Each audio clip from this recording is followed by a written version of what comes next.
تو میرے chairman P T I کے اپنی آنکھیں کھولنے کے لیے کافی ہے کہ جھوٹ کے کوئی پاؤں نہیں ہوتے. جھوٹ جو ہے آپ جس ڈٹائی اور مکاری سے بولیں آخر سچ جو ہے اس کی جیت ہوتی ہے اور سچ جو ہے وہ سامنے آتا ہے. اعظم خان کا سکندر اعظم کے حوالے سے چیئرمین پی ٹی آئی کے حوالے سے جو بیان سامنے آیا ہے یہ اس بات کی عکاسی کرتا ہے کہ وہاں وزیر اعظم ہاؤس کے جو در و دیوار تھے وہ کس طرح اداروں کے خلاف ذاتی سیاست اور مفادات کے تحفظ کے لیے اور عوام کو ورگلانے اور بیوقوف بنانے کے لیے سہولت کاری کا کردار ادا کرتے رہے. ایک ایسا شخص جس نے پاکستان تحریک انصاف کے 3.5 پونے 4 سال کا جو اقتدار تھا اس کو جس طرح غنڈہ گردی کے ذریعے پرائم منسٹر آفس کے اندر سیاستدانوں کی بے توقیری کی، پی ٹی آئی کے پارلیمنٹیرینز کو اپنے جارحانہ رویوں کی وجہ سے پارٹی سے دور کیا، جس نے مسلسل ایک ایسا گھیرا چیئرمین پی ٹی آئی کے گرد اور سابقہ وزیر اعظم کے گرد بنا، اور جیسے مکڑی جال بن کے ایک حصار بناتی ہے اسی طرح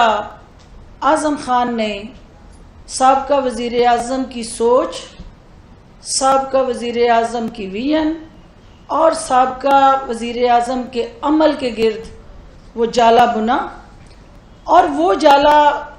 مفادات کے ساتھ جڑا ایک ایسا سہولت کاری کا عمل تھا کہ جس کے تانے بانے وزیر اعظم کے گھر تک جاتے تھے، اور وزیر اعظم کے گھر سے آنے والی ہدایات جو ہیں وہ اعظم خان جیسے ہدایت کار اور اداکار ایٹ اے ٹائم وہ 2 رول ادا کر رہے تھے. ایک تو وہ بیوروکریسی کو ہدایت کاریاں دے رہے تھے، دوسرا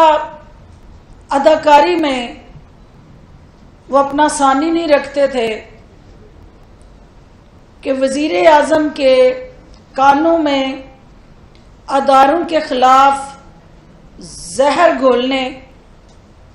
اور عوامی نمائندوں کی توہین سمیت جتنے فارمولے وہ اپنے پٹاری سے روز کوئی نہ کوئی فارمولہ لے کے ان کے سامنے بیٹھتا تھا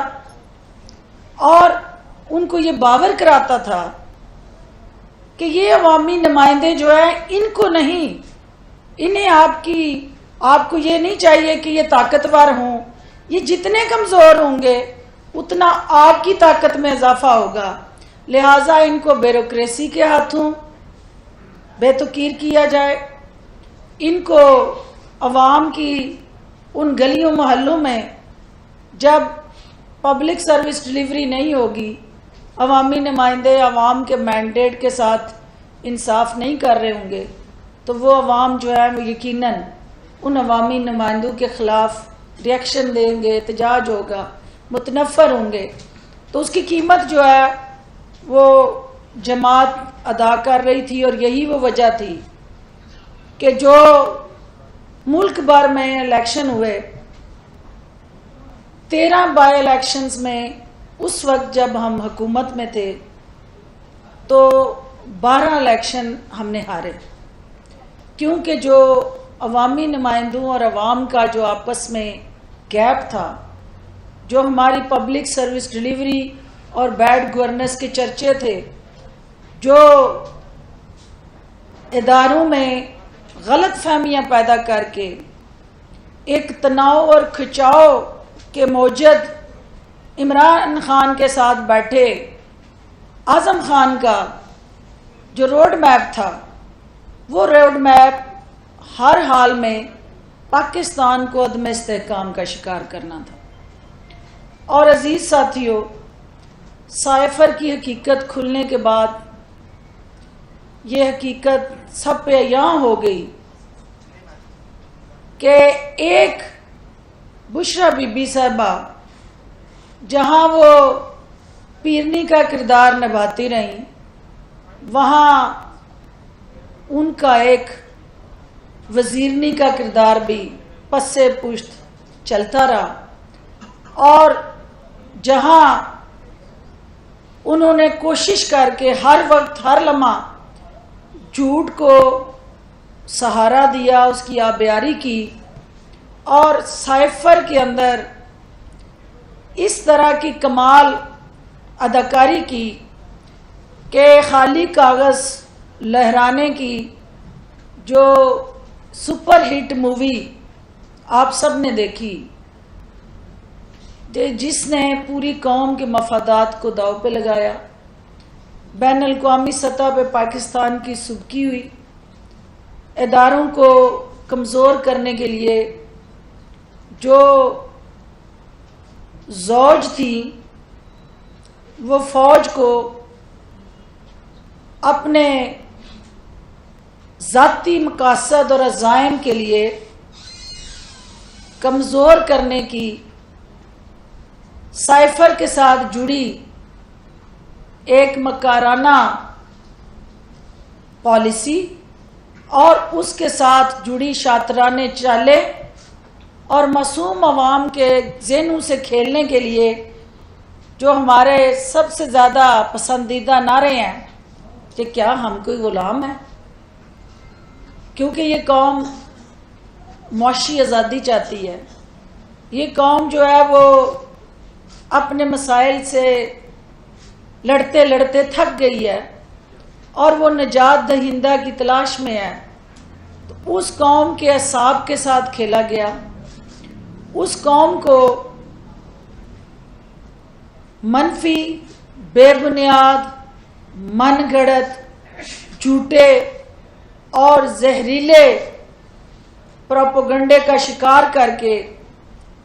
پاکستان کی قومی سلامتی کو داؤ پہ لگایا گیا۔ اعظم خان کا جو کردار اس قوم کے سامنے آیا ہے اور اس کے ساتھ جڑا پیرنی کا جو گٹھ جوڑ ہے، وہ اس بات کی عکاسی کرتا ہے کہ زوج کے ذریعے فوج کو ملائن کرنا جس ٹارگیٹڈ،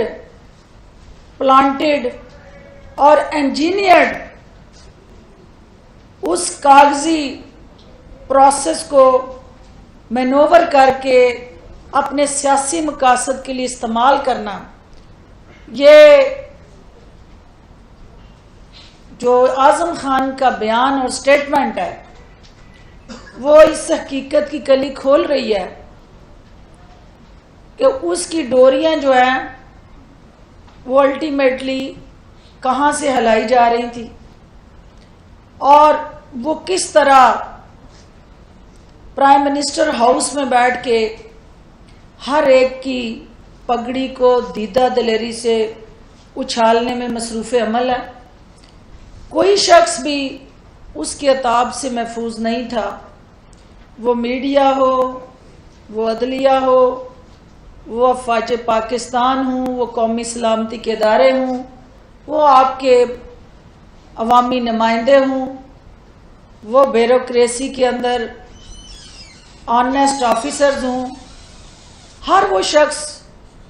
جو اس کے عزائم کے راستے میں چٹان بن کے کھڑا ہوتا تھا، اس کو کرچی کرچی کرنا، ملیا میٹ کرنا اور اس کو اپنی سوچ کے ساتھ طائب کر کے مفادات کا تحفظ کرنا، یہ وہ اعظم خان کا اصل روپ اور چہرہ تھا جس کو اس نے خود اپنے ہاتھوں سے اپنے منہ سے بے نقاب کیا. لیکن آج کی پریس کانفرنس کے ذریعے میں یہ کہنا چاہتی ہوں کہ کسی کا وعدہ معاف گواہ بن جانا یا کسی کا کوئی ایسی سٹیٹمنٹ دے کے اپنے گناہوں سے چھٹکارا حاصل کرنے کی کوئی کوشش کرنا، عوام کے اندر یہ عمل جو ہے وہ قابل قبول نہیں ہے. کیونکہ جہاں اداکار، ہدایت کار اور اس فلم کے ساتھ جڑا سارے کا سارا جو گینگ ہے، جب تک آرٹیکل 6 کے تحت ان سب کو قانون کے کٹہرے میں نہیں لایا جاتا، عوام اور اس ملک کی قومی سلامتی کے ساتھ کھیلنے کا یہ جو سلسلہ ہے یہ نہیں رک سکتا.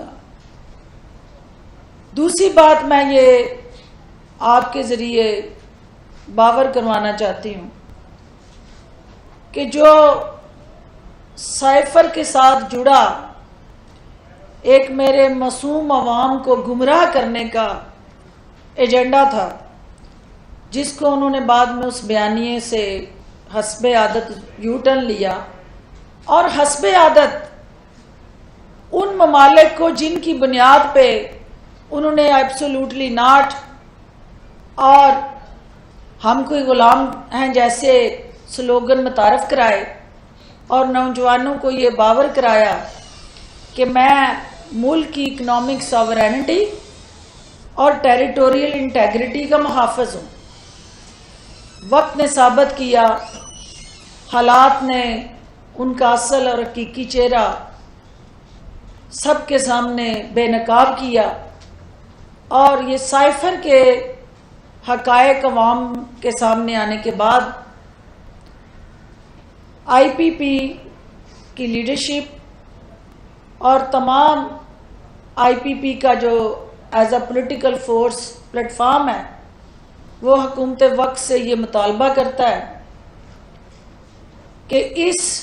سارے کھیل کے ساتھ جڑا ہر وہ کردار جو کسی نہ کسی طرح اس میں ملوث ہے، سہولت کار کے طور پہ، ہدایت کار کے طور پہ، اداکار کے طور پہ، یا کوئی پروڈکشن کرنے والا بھی اندر اگر شامل ہے تو اس کو بھی آرٹیکل 6 کے تحت اس ملک سے غداری کرنے کے جرم میں قانونی اور آئینی شکنجے میں لایا جائے، اور عوامی سطح پہ اس سارے حقائق کے بے نقاب ہونے کے بعد ان تمام معصوم ذہنوں سے پی ٹی آئی کی قیادت اور اس کے ساتھ جڑے سارے کردار جو ہیں وہ معافی مانگیں. ان اداروں کی جن کی انہوں نے تذلیل کی، بے توقیری کی،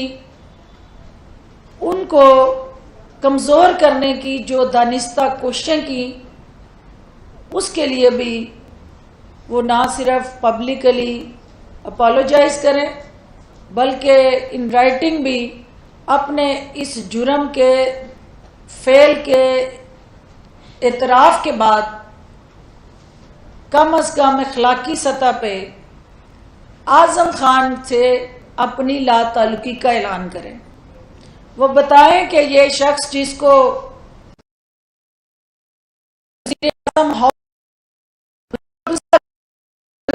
تھا، یہ شخص جو ہے آج وہ ہماری صفوں کی جو حقیقتیں بیان کر رہا ہے، تو اصل روپ کیا ہے. تو ہم منتظر ہیں کہ اس پہ ان کی قیادت کا کیا رد عمل آتا ہے. دوسری چیز جو میں آج آپ کے ذریعے عوام کو بتانا چاہتی ہوں، جیسا کہ آپ جانتے ہیں کہ میں استحکام پاکستان کی رجسٹریشن، اس کے مینیفیسٹو اور اس ہمارا فیوچر پولیٹیکل روڈ میپ ہے، اغراض و مقاصد اور سیاسی میدان کے اندر ہمارا جو آنے والے الیکشن اور سیاسی منظر نامے پہ کردار ہے، ہم اس پہ بات کریں گے۔ تو ساتھیوں، ہمارا مینیفیسٹو جو ہے وہ پبلک آپ کو اس کی کاپیاں جو ہیں وہ ڈسٹریبیوٹ کی جا چکی ہیں۔ اس کے چیدہ پوائنٹس تھے، میں اس کو ہائی لائٹ کر چکی ہوں، اور آپ کو پتہ ہے کہ کسی بھی جماعت کا جو مینیفیسٹو ہے یا منشور ہے وہ اس سیاسی قیادت کی ذہنی ہم آہنگی، فہم و فراست، ملک کے ساتھ محبت اور عوام کی ترقی اور خوشحالی کے اس روڈ میپ کا تعین کرتا ہے۔ تو یہ منشور جو استحکام پاکستان پارٹی نے، یہ صرف منشور ہی نہیں بلکہ عوام کو دیا گیا منشور ہے، ترقی اور خوشحالی کا وہ روڈ میپ ہے جس کا کوئی سپیڈ بریکر نہیں ہے، اور جو انشاءاللہ پاکستان کے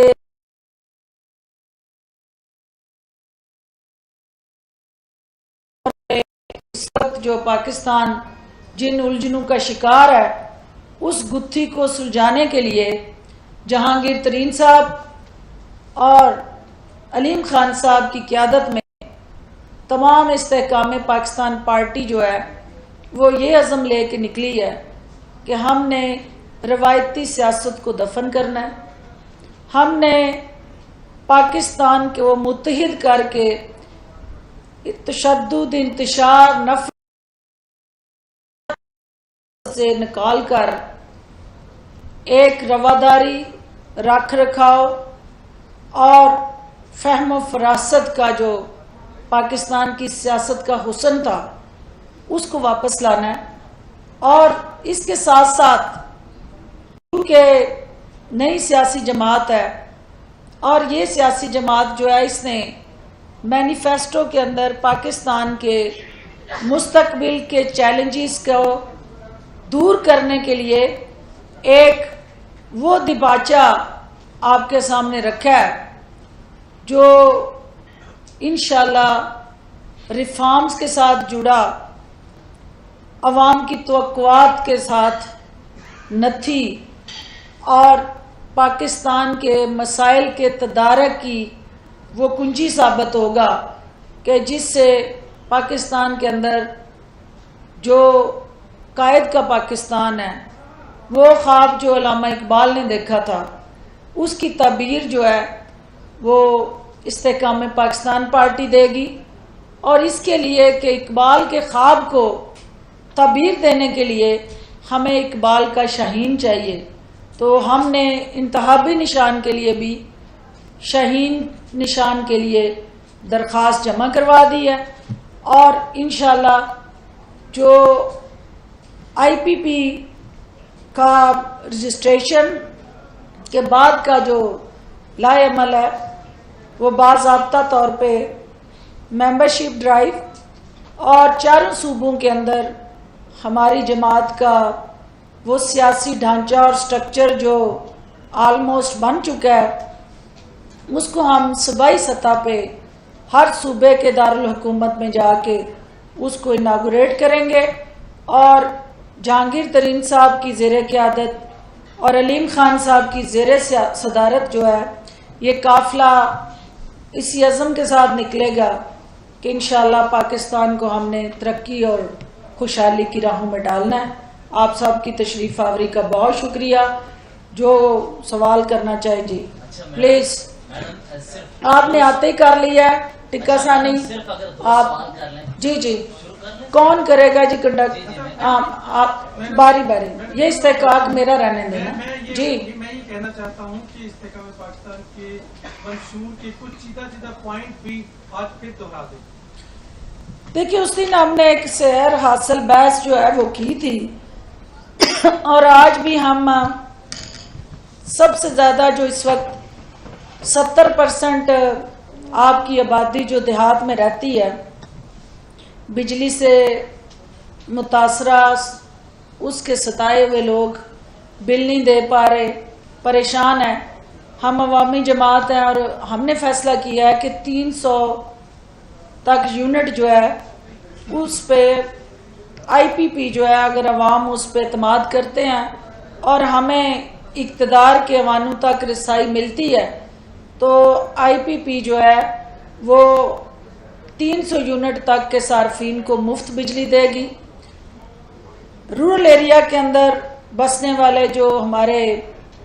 70% ایگریکلچرسٹ ہیں یا چھوٹے کاشتکار ہیں، زمیندار ہیں، ان کو ہم ہر حال میں جو بجلی کا لوڈ ہے اس سے سولر پہ شفٹ کر کے سبسیڈائز کر کے ان کو وہ سارا سپورٹ جو حکومت کو وہ بوجھ اٹھانا چاہیے جو ہمسائے ممالک میں ہماری سرحد کے دوسری پار کسانوں کو جو سپورٹ حکومتی سطح پہ دستیاب ہے، کیونکہ فوڈ سیکیورٹی آپ کا اگلا چیلنج بننے جا رہا ہے، کیونکہ جتنی تیزی سے آپ کی آبادی بڑھ رہی ہے اتنی تیزی سے آپ کے ریسورسز نہیں بڑھ رہے، اسپیشلی جو اناج آپ کا سارا امپورٹ ہو رہا ہے اور آپ کے ریسورسز ڈپلیٹ ہو رہے ہیں۔ تو آئی پی پی یہ سمجھتی ہے کہ فوڈ سیکیورٹی کو ہر حال میں انشور کرنا، پروٹیکٹ کرنا جو ہے وہ اس پاکستان کی اولین ضرورت ہے اور ہماری اولین ترجیح ہے۔ دوسری چیز جو ہے وہ ختم نبوت پہ ظاہر ہے، کوئی بھی جماعت یا ملک جو ہے، خاص طور پہ وہ ملک جس کی بنیاد ہی لا الہ الا اللہ محمد رسول اللہ صلی اللہ علیہ وآلہ وسلم پہ رکھی گئی ہے، تو ہم اپنے اس عمل میں ہم یہ نہیں کہیں گے کہ ہم وہ جعلی ریاست مدینہ کے دعوے کریں۔ ہم یہ چاہتے ہیں کہ ہمارا جو سوشو کلچرل ریلیجیس ویلیوز جو پاکستان کا اعزاز رہا ہے، جو ہمارا ایک منفرد پہچان رہی ہے اور شناخت رہی ہے اس ملک کی جو کھو گئی ہے، اس کو واپس لانے میں ہم اپنا کردار ادا کریں گے۔ اور جو ریفارمز اس ملک کو چاہیے، کیونکہ کشمیر کا ایک بہت امپورٹنٹ ہمارا وجود کا حصہ اس وقت تکلیف میں ہے، تو کشمیر کے اندر جو ہے وہ ہندوستان کی جو اجارہ داری، غنڈہ گردی اور دہشت گردی ہے اس کو انشاءاللہ ہم آڑے ہاتھوں لیں گے، اور ہمسایوں کے ساتھ یا اپنے نیبرنگ کنٹریز جو ہیں ان کے ساتھ ہمارے دو طرفہ تعلقات جو ہیں وہ برابری کی بنیاد پہ ہوں گے، اور دنیا میں ہماری جو ایک سوورینٹی ہے، آزاد خارجہ پالیسی، اس کو انشور کرنا ہر پاکستانی کی خواہش ہے، اور انشاءاللہ ہم ان کی خواہشوں کے علمبردار بنیں گے۔ اس کے بعد جو آپ کا مینیفیسٹو میں نے پچھلی دفعہ خواتین یوتھ کا ذکر کیا، کوئی شعبہ بھی ہم نے آئی ٹی سے ریلیٹڈ، اسپیشلی آپ دیکھیں گے کہ آئی ٹی ہی ایک ڈیجیٹل پاکستان اور ڈیجیٹل یوتھ کو جس طرح سے امپاور کر کے آگے بڑھنے کا ایک یونیک فارمولہ ہے، کیونکہ دنیا آج ترقی کے جو سفر پہ رواں دواں ہے اس میں آئی ٹی جو ہے اس کا ایک کلیدی کردار ہے۔ تو استحکام پاکستان پارٹی جو ہے ڈیجیٹل پاکستان کے ذریعے پاکستان کو بدلے گی، اور انشاءاللہ پاکستان بدلے گا تو ہمارے حالات بدلیں گے، اور حالات بدلیں گے تو یقیناً ہمارے مشکلات اور مسائل جو ہیں وہ کم ہوں گے، تو ہماری سوچ بدلے گی، ہمارا پاکستان کا جو حقیقی درخشاں روشن چہرہ ہے وہ دنیا کے سامنے اجاگر ہوگا، اور یہی استحکام پاکستان پارٹی کا مقصد ہے۔ جی ایک پیچھے سے بیٹے، پیچھے، ہاں جی۔ ایک طرف آپ کی ساری تبدیلی کی بات کر رہے ہیں،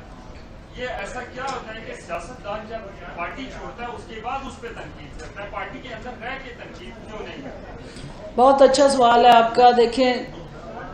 دو طرح کے آپ کی سیاسی جماعتوں کے اندر رویے اور چیلنجز ہیں۔ ایک ہے کہ پارٹیوں کے اندر جمہوریت ہو اور لیڈرشپ جو ہے وہ اپنی کمیاں، کوتاہیاں یا غلطیاں جو ہیں ان کے حوالے سے پارٹی کے اندر جو رائے آئے اس کو سننے کی ان کے اندر طاقت اور استطاعت ہو۔ ہوتا یہ ہے کہ پارٹی کی سطح پہ جو ڈسکشن اور ڈفرینٹ پوائنٹ آف ویوز جب پارٹی میں ڈسکس ہوتے ہیں تو لیڈرشپ کی جو اپنی ڈکٹیٹرشپ ہوتی ہے وہ ان سوچوں کو دباتی ہے، ان آوازوں کو بالکل خاموش کراتی ہے، اور کوئی غلطی کر لیتا ہے تو پھر اس کو نشان عبرت بناتی ہے اور باقیوں کو بتاتی ہے کہ یہ بولا تھا تو دیکھو میں نے اس کے حلقے کے فنڈ روک لیے ہیں، یہ بولا تھا، اس کو بڑا لیڈری چمکانے کا شوق تھا، میری جو فیصلے تھے اس پہ تنقید کر رہا تھا یا کر رہی تھی، تو اس کا یہ انجام کیا میں نے کہ ٹھیک ہو جائے گی طبیعت تو میرے پاس آ جائے گا۔ تو یہ جو سوچ ہے یہ کسی ایک جماعت میں نہیں ہے، آپ اپنے ارد گرد ہر جماعت میں دیکھ لیں وہاں جمہوریت کتنے پرسنٹ ہے، اور جب تک جماعتوں کے اندر جمہوریت نہیں آئے گی ملک کے اندر جمہوریت نہیں آ سکتی۔ جب وہ جماعتوں کے اس شکنجے سے، اس قید سے آزاد ہوتے ہیں تو پھر وہ اپنے دل کی باتیں کرتے ہیں، جب تک وہ جماعتوں کے شکنجے میں رہتے ہیں جماعتیں انہیں جو ہے اسی طرح یرغمال ان کی سوچ کو بھی اور ان کو بھی کیے رکھتی ہے۔ لاسٹ جی پیچھے ایک منٹ بیٹے جی جی اور آپ یہ بتا رہے ہیں کہ ایک سیاسی ورکر کی حیثیت سے کہ الیکشن ہوتے ہیں آپ کو کب تک؟ دیکھیے سیاسی کارکن ہوتے ہوئے میں یہ سمجھتی ہوں کہ اس پاکستان کو جتنے بھی اس وقت مرض لاحق ہیں، جتنے وائرسز نے اس پہ اٹیک کیا ہوا ہے، جتنے بیکٹیریا انفیکشس ڈیزیزز کی شکل میں اس کو چمٹے ہوئے ہیں، ان کی ویکسین ایک ہی ہے جس کا نام الیکشن ہے، اور اس الیکشن کو آزادانہ منصفانہ تھرو ریگولیٹر جو الیکشن کمیشن آف پاکستان ہے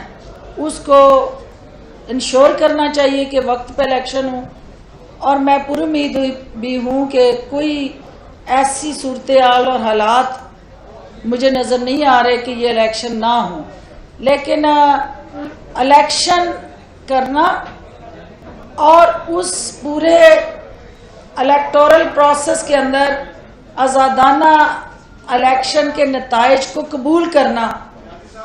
یہ دو مختلف چیزیں ہیں۔ اب تک پاکستان میں جو بھی رہا ہے الیکشن کے رزلٹ کے بعد کا ماحول، تو کبھی ہارنے والے نے الیکشن کے نتائج کو نہیں مانا۔ تو ونس فار آل، کیونکہ ہمیں یہ سیکھنا چاہیے دوسرے ممالک سے، جہاں جمہوریت ہے وہاں کیوں الیکشن پہ انگلی نہیں اٹھائی جاتی، سرحد سے پار ہمارا جو بھی ان سے ایک نظریاتی اور ہمارا بدترین دشمن اور مخالف ہوتے ہوئے اس کو الیکشن کے دوران جو ریگولیٹر ہے جس نے وہ الیکشن کرانے ہیں اس کو جو اختیار حاصل ہے وہ ٹرانسپیرنسی کو انشور کرتا ہے۔ ہمارے ہاں الیکشن کمیشن آف پاکستان جو ہے اس کو اپنے آپ کو کنٹراورسی سے نکال کے سب کے لیے قابل قبول ادارے کے طور پہ سامنے آنا ہے، اور اس کے نتائج کو سب کو ماننا چاہیے، اور الیکشن ہوتا ہوا نظر آنا چاہیے۔ ایک ہے الیکشن ہونا، ایک ہے الیکشن کا وہ جو ماحول ہے اس کو انشور کرنا۔ تو دونوں چیزیں جو ہیں الیکشن کمیشن کی ذمہ داریوں میں آتی ہیں، اور انشاءاللہ اس کو ہم یقینی بنائیں گے۔ جی یہ بڑی انٹرسٹنگ چیز ہے کہ ٹک ٹاکر تو آپ نے دیکھے لیڈروں تک جاتے، اور آپ نے دیکھا کہ ٹک ٹاکر ہمیں ڈھونڈتے رہتے تھے کہ جناب آئیں ہم نے آپ کی ٹک ٹاک بنانی ہے۔ پہلا وزیر اعظم صاحب کا ہم نے دیکھا ہے کہ جو خود ٹک ٹاکر بن گیا، اور یہ اس ملک کا اس سے بڑا المیہ کیا ہوگا۔ اور پھر بے شرمی کی یہ حد ہے کہ وہ فخر سے کہہ رہے ہیں کہ دیکھو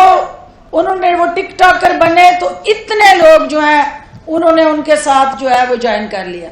دیکھیں وزیر اعظم پاکستان آپ کوئی نتھو کھیرا جو ہے نا اس کے اوپر ٹھپا لگا کے اس کو مارکیٹ میں چھوڑے اور وہ ٹک ٹاکر بنے، یہ توہین ہے پورے پاکستان کی، یہ توہین ہے 26 کروڑ عوام کی